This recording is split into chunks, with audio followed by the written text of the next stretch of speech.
Welcome to Profiling at the Movies.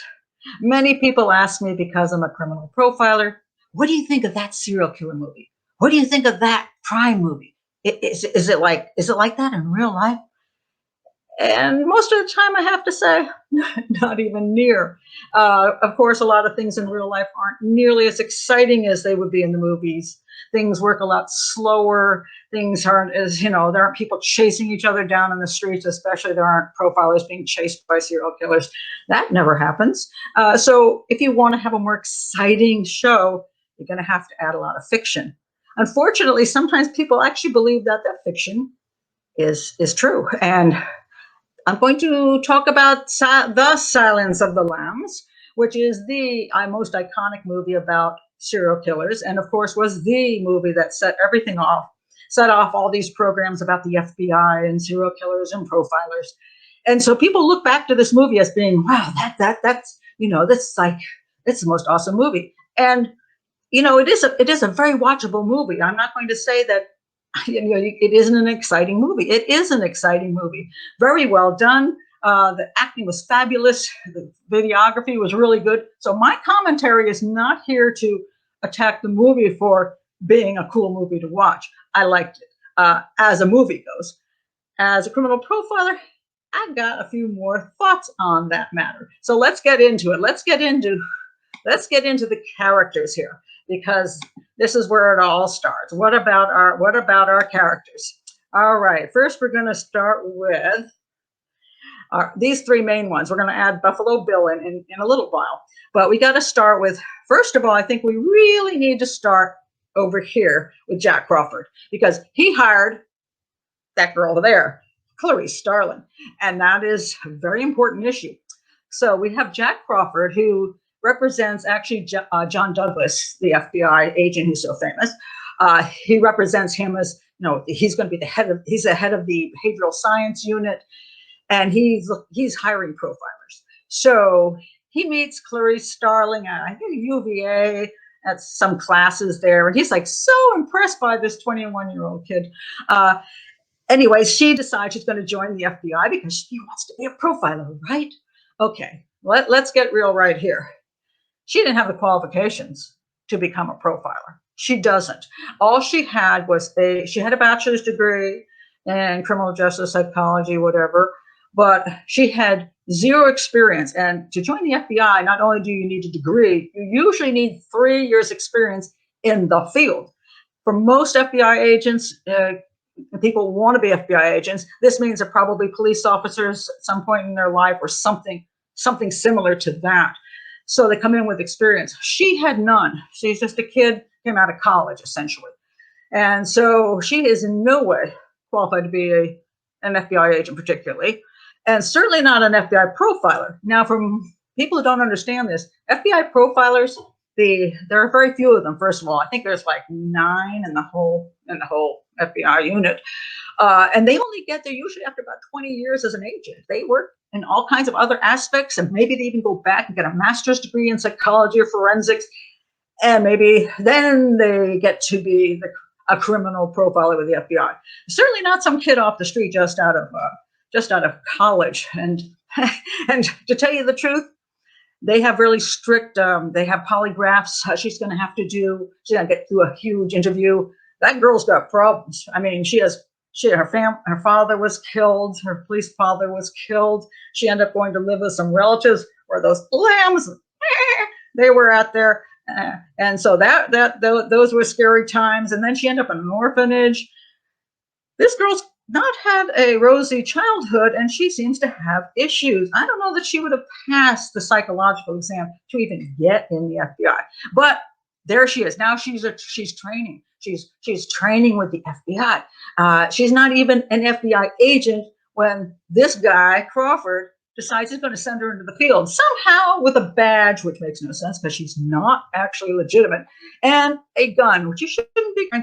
And he often sends her off by herself to do things. And he's going to send her in, of course, the most mastermind criminal of all time, this dude, Hannibal Lecter. He's the most clever, dastardly, devious, manipulative psychopath of all time. So who do we send? Let's send this girl, who has absolutely zero experience because it'll really work out well.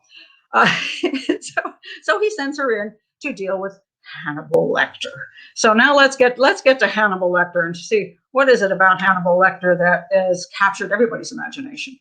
Now, Hannibal Lecter actually, they supposedly made his character after a fellow from in Mexico. There was a doctor in Mexico called Dr. Trevino that the author of The Red Dragon, Thomas Harris, met.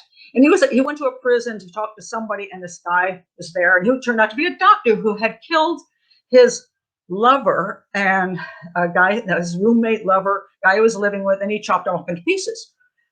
And then he stayed in prison for many years and eventually was let out, and he continued the rest of his life as a doctor. So what's interesting is that, quite frankly, that guy wasn't a cannibal, nor was he even a serial killer. He's just a guy who killed somebody who was very close to him as a partner homicide. Well, this is not anything like that, like this guy over here. You know, he on the other hand is supposedly a cannibal, and a very, very violent cannibal. And what's interesting about cannibals is that, quite frankly, they're usually not massively violent. Usually they're wimpy little dudes. And we have a lot of those examples in history that they're making these, this character supposedly take after it. Yet, instead of being a wimpy dude who manages to kill somebody off and then spend their time eating them, because they really just want to like prolong the thrill. Now we have this violently brutal character who's brilliant and eats people. So like every bad thing you could put into one serial killer, that's what you got in Hannibal Lecter. And that's what makes it so exciting, because you can't trust him in any way, shape, or form. But quite frankly, not really the way cannibals work. Think about Jeffrey Dahmer. You know, he had guys come to his home and he knocked them off. And after he had sex with them, then he knocked them off, and then he had sex with them, and then he ate them, because it made him feel very powerful, and because he was such a wimpy dude. There's another guy in Germany, and his name, let me see if I can pronounce it right, Arwin Meiwes, and I actually did a profile on this guy for a book, and I'll show that to you at the end of this. And he went on the internet and he advertised for guys. Do you want to be killed and eaten? Actually, he was like really open about it. And finally, this guy responded and came to his home, and he killed him with his permission, and then he ate him for a really long time. Very much like really cooked him and enjoyed him, very much in the way of Hannibal Lecter. But he was a wimpy little dude, and he wasn't a super violent guy who jumps out at you and attacks. He was a wimpy little dude. And so the way they get their thrills is the fact that they can control somebody after death, not that they can control them before death. And as far as brilliance goes, let's face it, there's just not many serial killers that have this kind of level of brilliance and manipulation. So it's really silly. So, but let's go with it and say, why is Clarice now? Oh, Clarice, where are you, Clarice? Take a look at Clarice. Now she's in there, and he's getting into her mind. And if you are a criminal profiler and you can't interview a serial killer without losing your mind, then you got a problem. So you shouldn't be in the field. They don't get inside your head because it's ridiculous. And this whole big deal about, he's going to tit for tat type of thing. You tell me something, Clarice, and I'll tell you something. First of all, I don't even think he gives a crap about some little girl like Clarice. I mean, she's like meaningless to him. So it's kind of weird that he would care anything about her. Okay, so maybe he's just trying to play with her. All right, we'll go with play. And then she gives him all this information and tells him her life story, which she could have just made up and lied. But, she tells him about the lambs, and then he goes, the lambs, you still hear the lambs going, bah. It's like, okay, girl, you need to be off the case, because you're just, you're not up to this. But she's there anyway. And from here, it gets really funny, because now we're talking about Buffalo Bill, which I find rather amazing, because Buffalo Bill, creepy dude that he is, and he again is kind of a wimpy dude, except that they say he's really strong, but he doesn't really come across that way. They mix it up from, they say he's strong, but then he's like sitting with his little cookie, and it's kind of hard to believe he's strong, Buffalo Bill. And it's kind of amazing that Buffalo Bill somehow, happened to have for his own therapist, which serial killers don't go to, by the way, because they're psychopaths and they don't think they need therapy. But he's going to Hannibal Lecter, and apparently somehow he tells Hannibal Lecter stuff, which you would not probably, no serial killer is going to say what he's been doing. And then somehow, which I can't even figure out, this moth that supposedly this guy likes to stick down people's throats, which makes it really doesn't match any of the other part of the crime where he's supposed to be into skinning them and making little clothing out of them.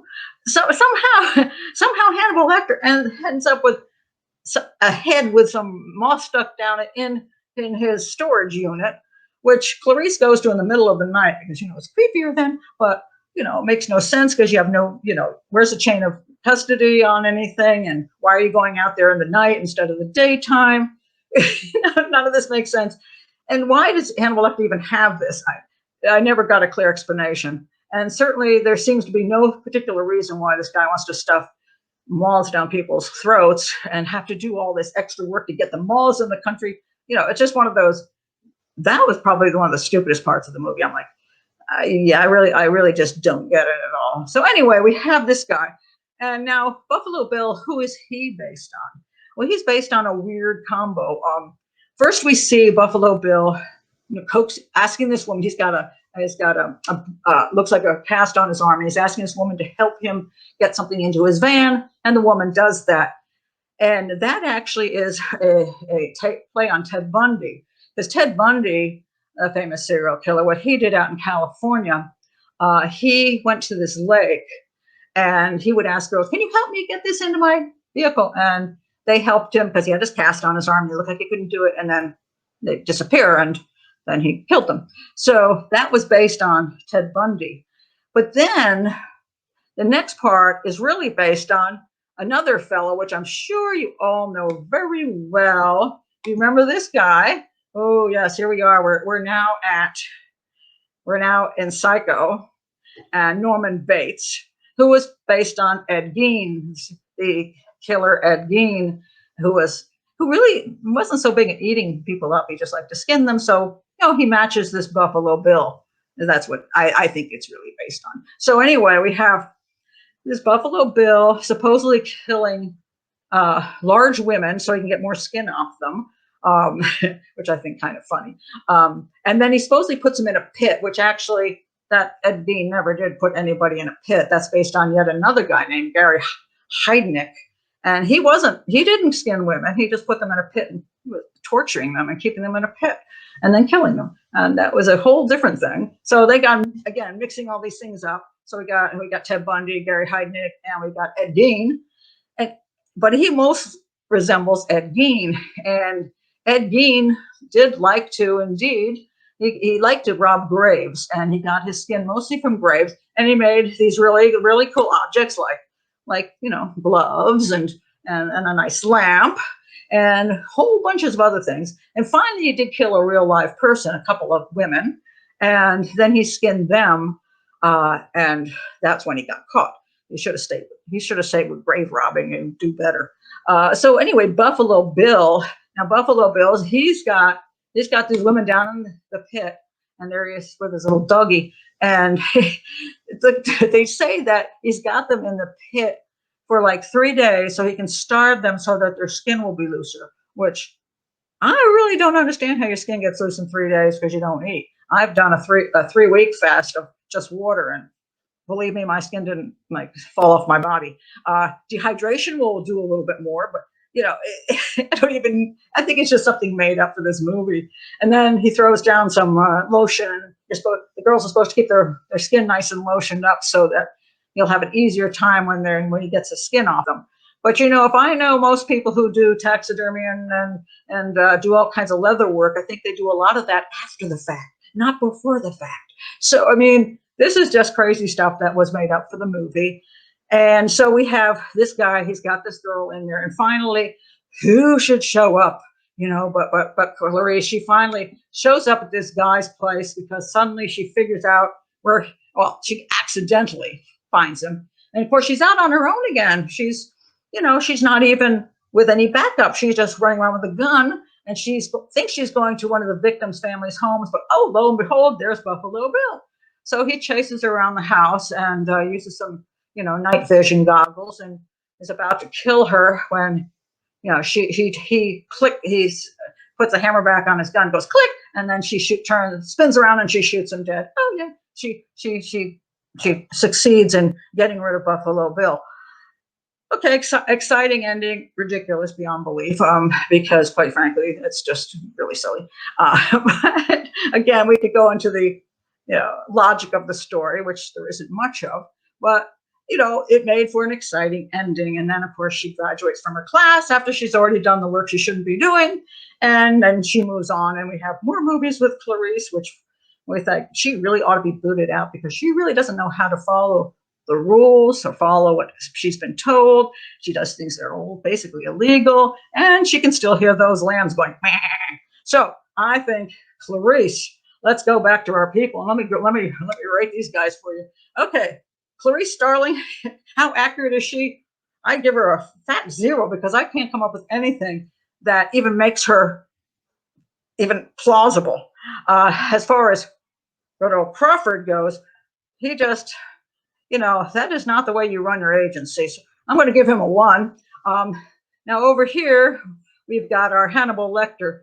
I like him a little better, although he's a mixture of just about everything. But,